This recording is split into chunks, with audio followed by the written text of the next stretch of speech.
Muito bem. Que a paz do Senhor Jesus Cristo invada todos os nossos corações nesta manhã e deixe uma marca profunda, um sinal inquestionável da sua bênção em cada vida aqui presente. Estou contente de ver os meus familiares aqui para ajudar o Pai a vencer os dias, os minutos que temos pela frente, com o espírito de oração. No calendário judaico-cristão, nós estamos vivendo um momento de grande expectativa. E nós conhecemos e nós sabemos. Alguém se atreve a dizer o que é que nós estamos esperando acontecer nesses dias? Pode falar alto que a Páscoa, Pascha, o Pessah em hebraico, que significa a passagem deste lugar para o outro lugar. Mas havia um preço.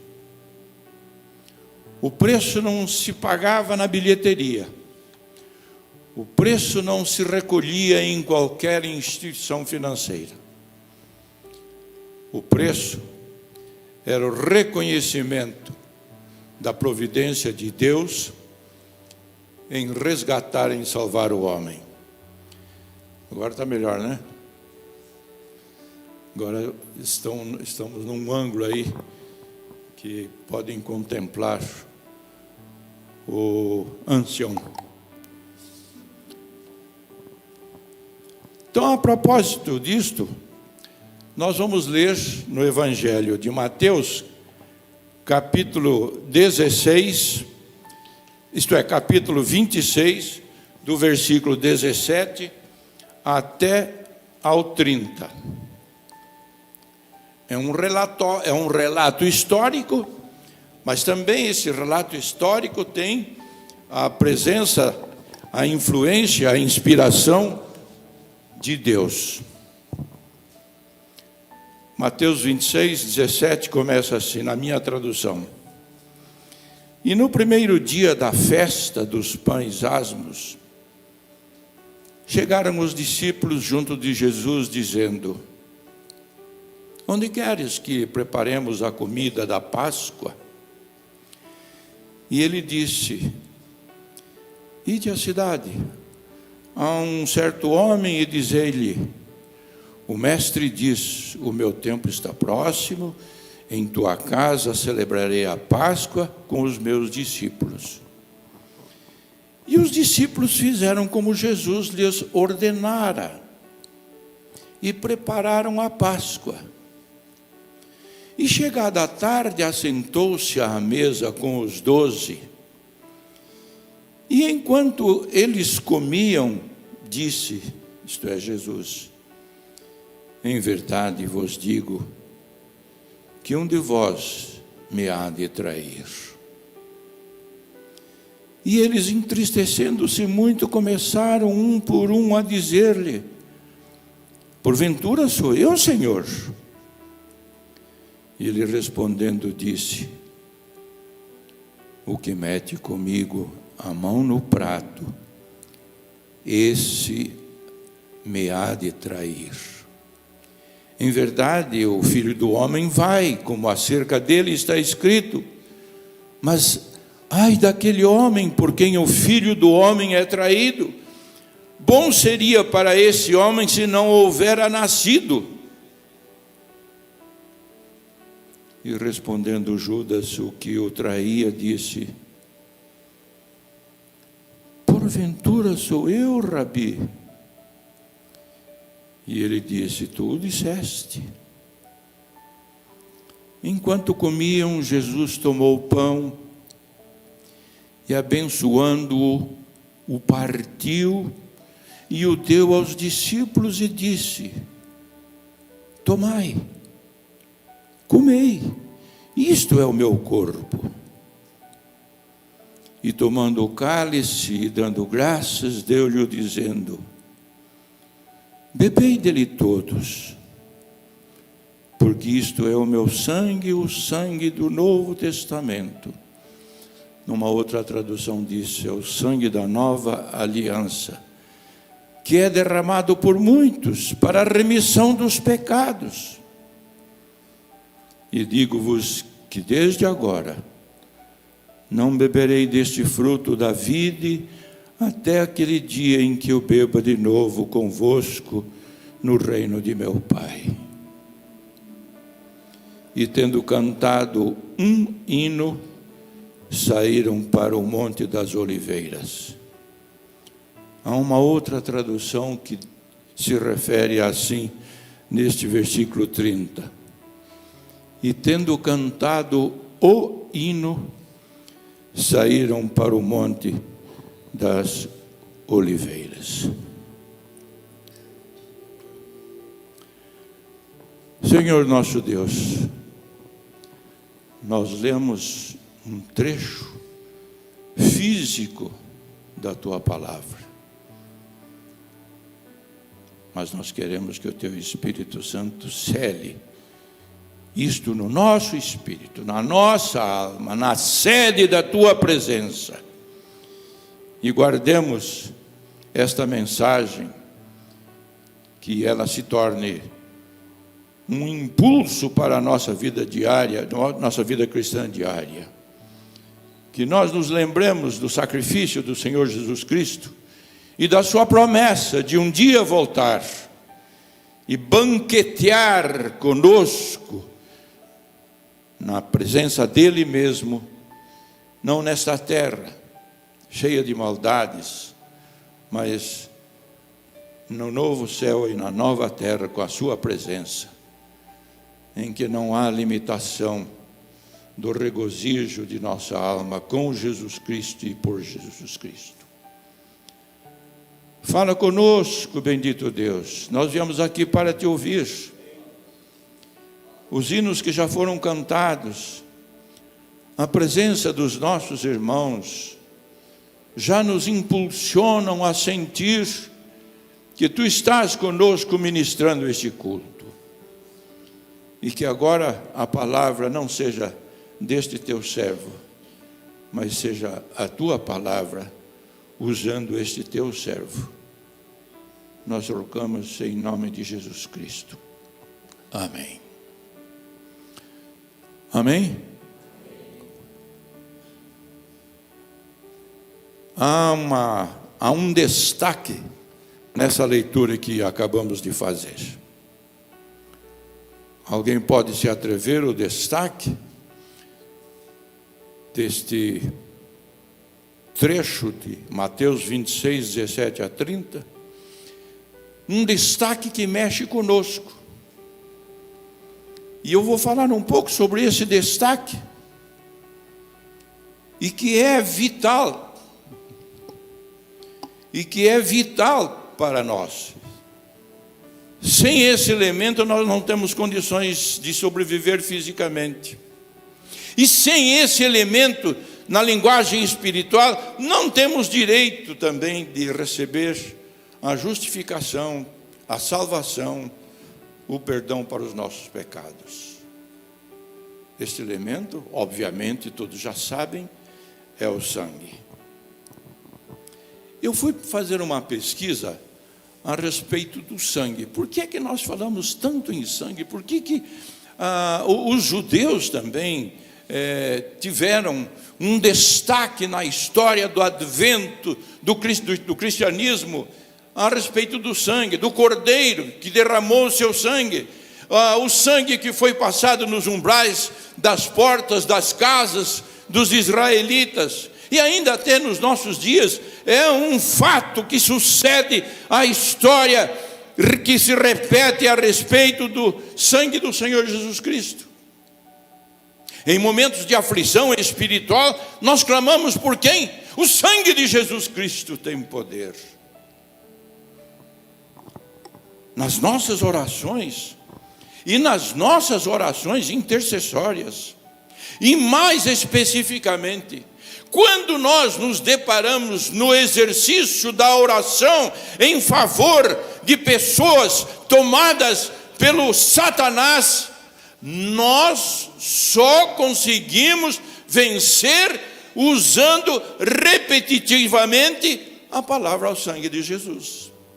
Só o sangue de Jesus tem poder.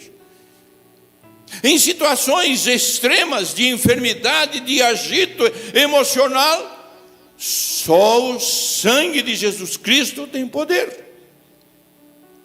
Em momentos de conflito, quer dentro de casa ou na sociedade como um todo, nos momentos difíceis de se buscar a paz, nós os cristãos repetimos dentro de nós, de nossa consciência, só o sangue de Jesus Cristo tem poder. Falar assim empiricamente sobre o sangue é fácil. Há quantos anos nós estamos ouvindo falar pelos pregadores sobre o sangue de Jesus, a remissão de pecados através do sangue de Jesus? Vamos lá para o Velho Testamento e nos deparamos com o ritual dos israelitas judaico-cristão, porque depois passou também para a era do cristianismo, em que um cordeiro era sacrificado. Um cordeiro era morto, o seu sangue foi passado nos umbrais das portas das casas dos israelitas que estavam aprontando as suas malas para uma grande viagem.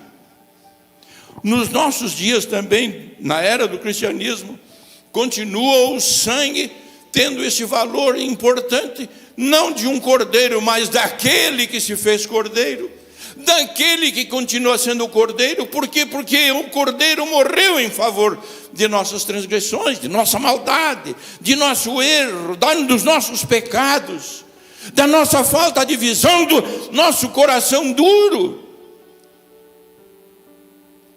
É o Senhor Jesus Cristo. Eis o Cordeiro de Deus que tira o pecado do mundo. O que foi que custou? Qual o preço? O sangue de Jesus Cristo. Eu fui fazer uma pesquisa a respeito do sangue. Como descrever o sangue? Como é que você descreve o sangue? Eu não sabia como descrever o sangue. Falei tantas vezes sobre o sangue. Os irmãos também já ouviram várias vezes falar sobre o sangue. Tem esse conhecimento histórico e bíblico. Tem esse conhecimento científico, talvez até um conhecimento pessoal, da necessidade de transfusão de sangue. De vez em quando a gente ouve campanhas pedindo aos doadores de sangue que doem sangue para salvar pessoas in extremis de sua vida. O sangue é uma substância fluida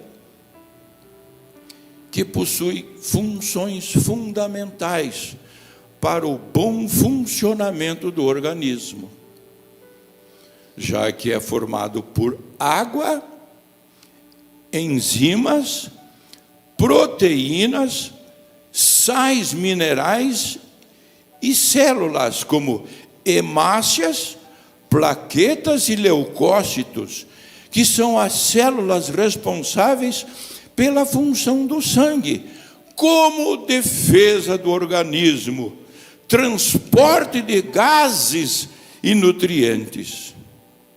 Assim, é importante que as células, ou que essas células que são formadas pelo sangue, transporte gases e nutrientes.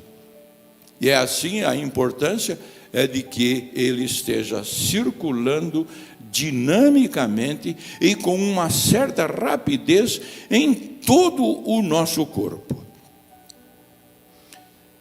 Convém observar, é um fato histórico que nós encontramos na Bíblia, que lá no Jardim do Éden, desde a queda, quando eu digo queda, não é o tropeço físico, não é o fato do tombo que levou Adão e Eva, mas, lamentavelmente, o tropeço espiritual,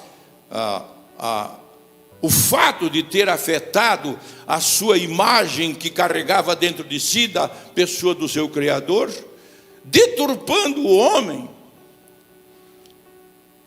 Lá no Éden, como consequência de ter cometido grave pecado, o homem tem procurado a salvação. Ele tem buscado reconquistar o amor de Deus, a promessa profética de Deus para a sua vida. Isso é uma consequência, é um resultado positivo do reconhecimento do erro que o homem cometeu. Que bom! Mas como é que eu faço para salvar-me a mim? Como é que eu faço para me apresentar com um pedido de justificação e de remissão dos meus pecados? O homem não tinha mais acesso à presença de Deus, porque ele havia sido expulso da presença de Deus. Como foi e o que aconteceu? Pelo derramamento do sangue. Naquela ocasião, nos primórdios dias da história da redenção, alguém pagou. Alguém morreu pelo homem. Era o cordeiro, escolhido, separado. Era uma ovelha, propriamente dito. E aquela ovelha, portanto, era sacrificada e o seu sangue era aspergido nos umbrais das portas, para que a morte que estava passando não penetrasse no interior da casa. E aí a carne era totalmente consumida. E os restos, isto é um ritual, e os restos eram queimados. Não sobrava, portanto, absolutamente nada daquele cerimonial e do seu objeto. Mas eu fiz mais ainda uma anotação. Por que esse cordeiro foi imolado? Por que este cordeiro foi morto por causa de um povo? Primeiro, esse povo era um povo escolhido por Deus. O Senhor precisava, na nossa inteligência, na nossa linguagem humana, o Senhor precisava desse meio de fazer com que a humanidade alcançasse, através dos dias, a promessa, o cumprimento da promessa da salvação. E aí então nós temos as histórias contadas na Bíblia, desde o Velho Testamento. Então o Cordeiro para nós traz uma série de razões. Primeiramente, esse Cordeiro era morto na ocasião da Páscoa, na ocasião da passagem da escravidão para a liberdade, passando o mar, passando o rio, e ali então havia a liberdade de cultuar o Senhor. Esse povo, sendo escolhido por Deus, vejam que não digo antagonismo, mas vejam o contraste. Um povo escolhido por Deus vivia oprimido, como escravos, trabalhavam, mas não prosperavam.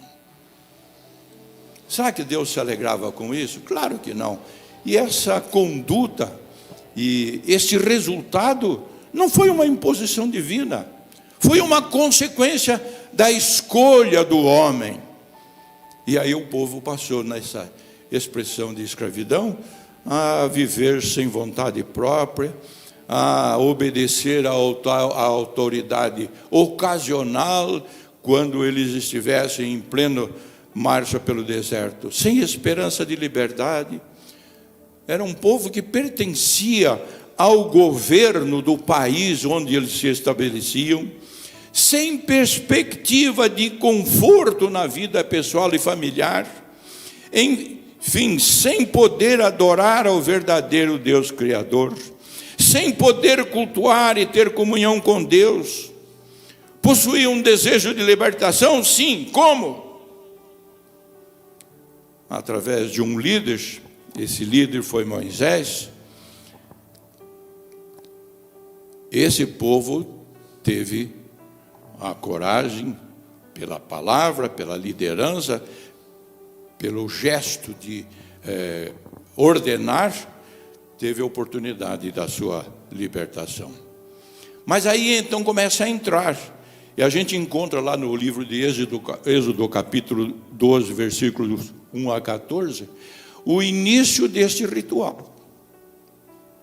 Então o cordeiro era separado, era o mais bonitinho, era o mais puro, o mais perfeito.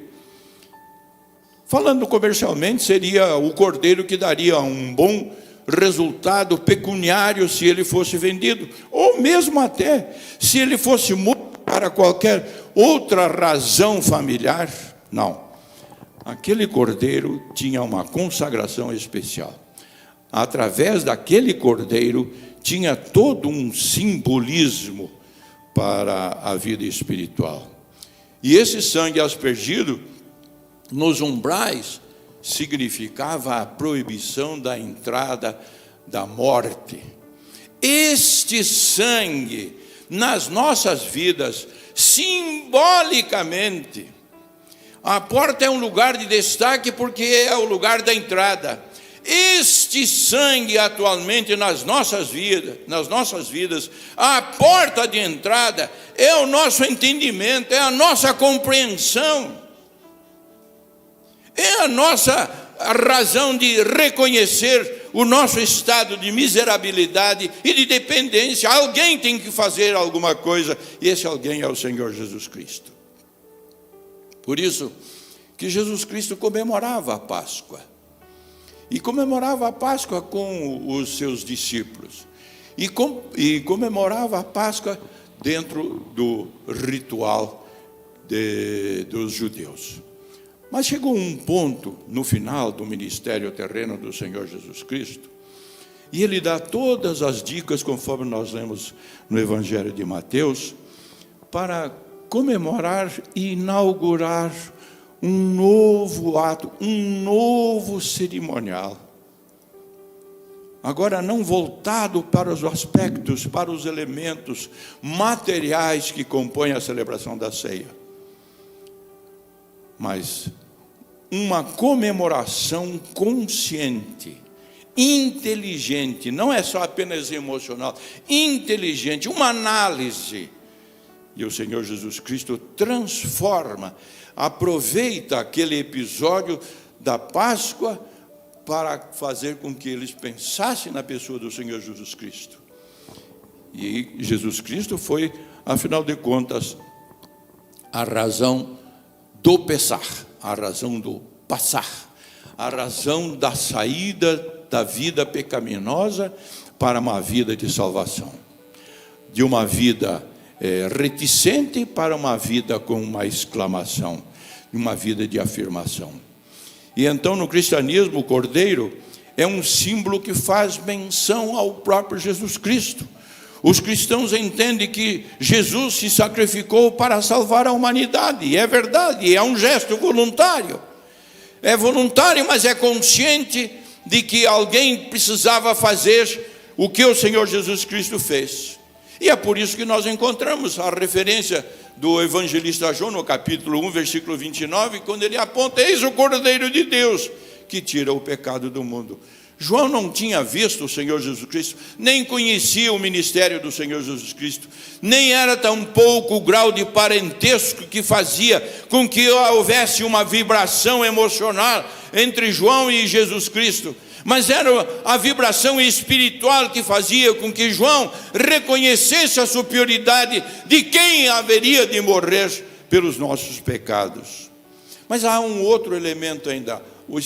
Existem dois outros elementos que fazem parte deste cerimonial, que é o pão e o vinho. A Páscoa cristã ainda possui outros símbolos, como o pão e o vinho. Por que será, não? Nós participamos da ceia do Senhor empiricamente.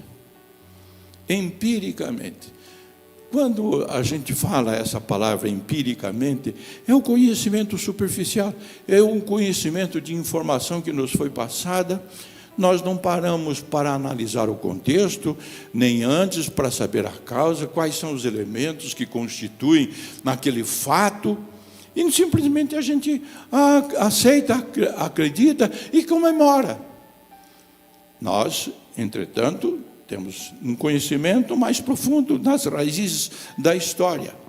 Não é um conhecimento científico, porque há dispensa da necessidade de conhecer a composição química do vinho e a condição da fermentação do pão, que não tinha fermentação, na verdade.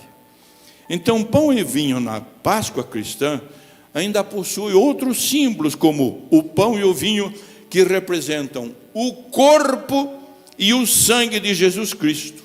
E eles são consumidos, os dois juntos, por ocasião da celebração da ceia, ou por ocasião da celebração da Páscoa. O mundo todo, nesses próximos dias, respeitado o calendário, vai comemorar a Páscoa judaico-cristã, com esses dois elementos. A propósito, Deus para os seres humanos, o propósito de Deus para os seres humanos, qual é que é? É limitado à comemoração desse ritual? E no próximo ano nós vamos repetir a mesma cena. Aqui chamam a nossa atenção, pastor. Chama a nossa atenção para não ficarmos nesse círculo vicioso periférico. No centro está a razão, no centro está o início de toda essa história, mas nós ficamos periférico, ao redor, nós ficamos como Maria vai com as outras. Então eles comemoram, e nós também vamos comemorar. Você sabe por que está comemorando a Páscoa? Não. Então não é uma comemoração completa, consciente, não é uma comemoração inteligente. Mas quando nós começamos a lembrar dos elementos e do sacrifício do Senhor Jesus Cristo, que tinha um endereço certo, que era por mim, mesmo passado tantos anos, continua ainda a palavra de Deus, que é viva e eficaz, produzindo os mesmos efeitos na nossa vida. Então, o propósito de Deus, com todo esse cerimonial, é uma palavra tão pequena, usada tanto e frequentemente, graças a Deus, depois que o Senhor Jesus Cristo veio. Qual é o propósito de Deus com todo esse simbolismo para com o homem? Salvar o homem. Salvar o homem. Aqui eu fiz uma anotação do livro do profeta Isaías, capítulo 55. Deixe o perverso, deixe o homem o seu caminho, o iníquo os seus pensamentos, converta-se ao Senhor, que se compadecerá dele, e volte para o nosso Deus, porque é rico em perdoar, porque os meus pensamentos não são os vossos pensamentos, nem os vossos caminhos os meus caminhos, diz o Senhor. Porque assim como o céu são mais altos do que a terra, assim são os meus caminhos mais altos do que os vossos caminhos, e os meus pensamentos mais altos que os vossos pensamentos. Quais as consequências da salvação do homem no pecado? Na pesquisa que eu fiz, me chamou muita atenção. Um fato que talvez eu tenha lido, estudado e passado, mas não tive naquele momento o flash do Espírito Santo iluminando a minha mente. Hoje nós falamos no globo terrestre, no mundo, nos planetas, na população, que são alguns milhões de seres, todos qualificados, etc. Nós temos esta consciência, mas só que nós não paramos para pensar na nossa condição dentro deste conglomerado de pessoas. E aí nós ficamos nesse fato não profundo, um fato que não reflete a verdade em relação à salvação. Então, quando nós apropriamos de que a salvação não é salvar-nos da miséria, da pobreza, das enfermidades, mas a salvação diz respeito ao meu eu, ao meu sentimento, à minha pessoa. Hoje a minha pessoa precisa do corpo, dessas características fenótipas. E assim nós somos conhecidos uns dos outros.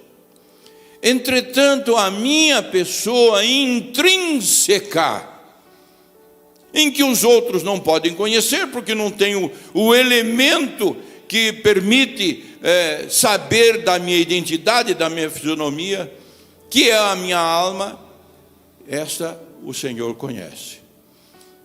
E conhece tudo quanto a minha alma pensa, faz, planeja. Todas estas características o Senhor a conhece. O resultado da salvação, portanto, que o Senhor quer, e tem urgência, tem pressa, é que o homem, nesse processo da salvação, o homem que eu digo é essa alma, seja justificado, seja santificado e seja glorificado. Como conclusão, resultados do homem no mundo. Hoje nós fazemos uma identidade do homem com o mundo, não com a terra, do homem não com a natureza inerte. Vamos pensar no mundo dinâmico por causa da nossa existência.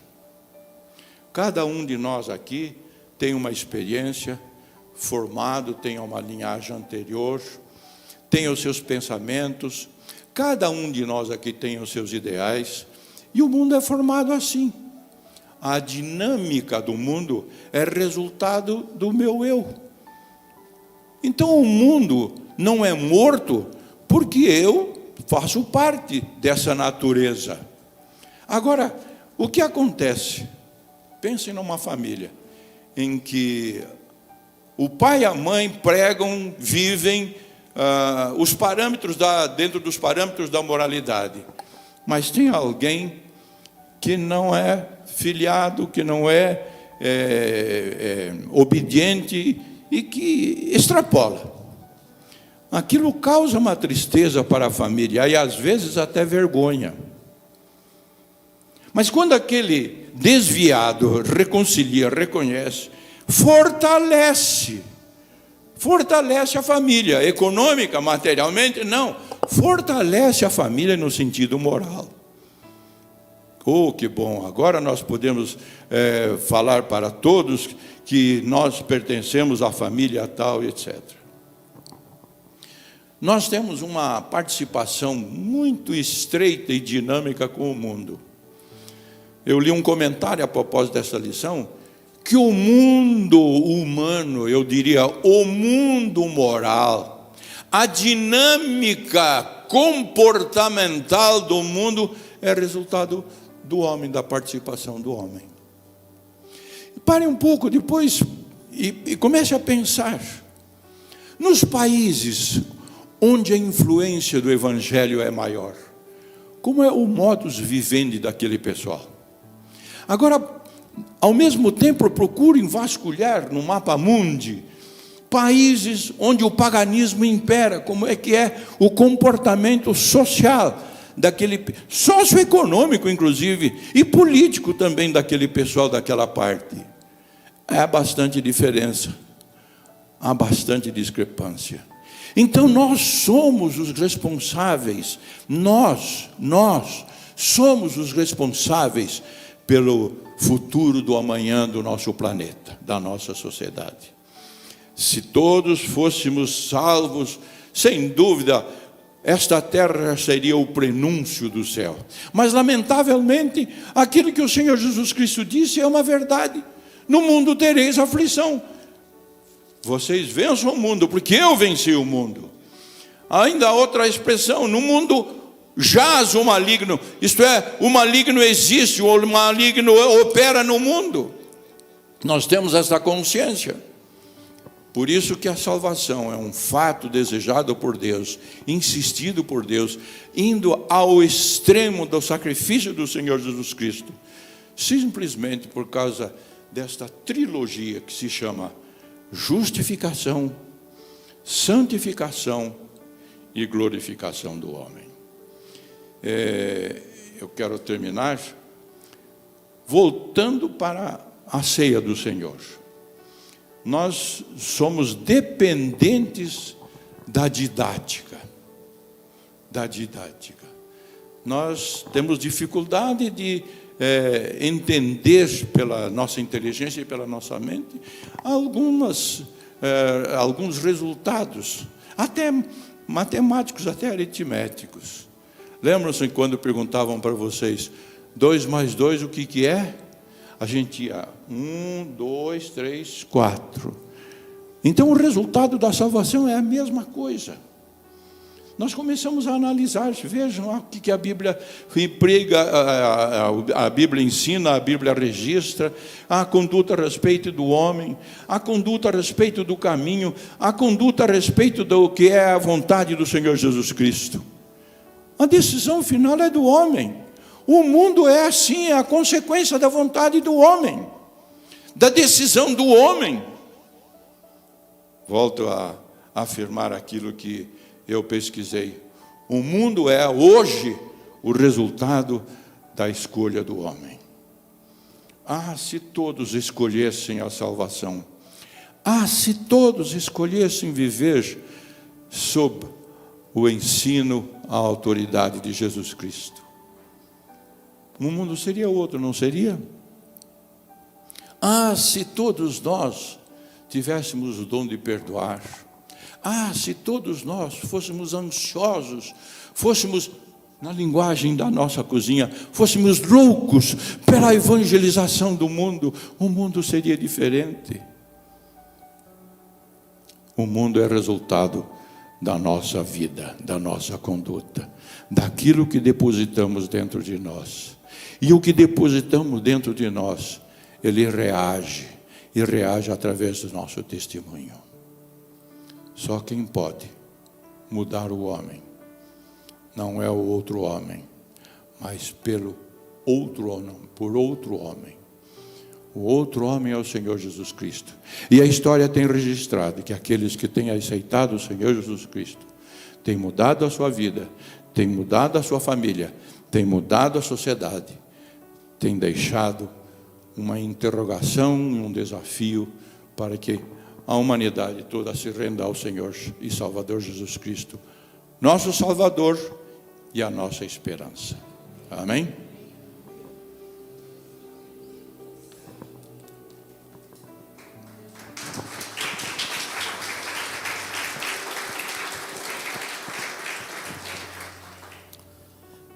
Louvado seja o nome do Senhor. Palavra muito bem explanada, creio que não há dúvida. A questão é como, já falamos no início do culto, você é sensível ou insensível? E quando a pessoa começa a ter uma vida de rotina, espiritualmente falando, ela pode achar que tudo isso aí é uma coisa que não faz efeito mais. Mas se você busca a presença de Deus através do Espírito Santo, você vai ser uma pessoa de coração quebrantado, sensível para essas verdades imutáveis. E sabe, meus irmãos, as pessoas, o mundo, a cultura, todo mundo pode pensar da forma que quiser. Mas a Bíblia, ela é clara e será sempre assim. Apocalipse vai dizer o quê? Bem-aventurado aqueles que lavaram as suas vidas no sangue do Cordeiro. A pessoa não vai entrar, não vai estar na eternidade do Senhor Jesus se não passar por esse reconhecimento desse sangue precioso. Fica em pé, vamos orar encerrando essa primeira parte em nome do Senhor Jesus. Meu Pai, meu Senhor Jesus, Eu creio, Deus, que quando nós pensamos racionalmente, é muito pouco para reconhecer a tua grandeza e o teu amor. Mas olhando pela fé, a nossa alma se alegra pelo que o Senhor Jesus fez por nós. E assim, Pai, nos dá uma convicção plena de que se o Senhor nos chama, estaremos com o Senhor Jesus imediatamente. Todos os irmãos que estão aqui nessa casa de oração, nossas crianças, nossos jovens e famílias, nessa manhã estão sendo abençoados, porque um dia o Senhor Jesus derramou o seu sangue precioso, e esse sangue que nos purifica de todo o pecado, e esse sangue que nos dá condições de ter comunhão com nosso Deus Pai eterno. Assim, a nossa gratidão e a nossa adoração em nome do Senhor Jesus. Amém e amém. Amém.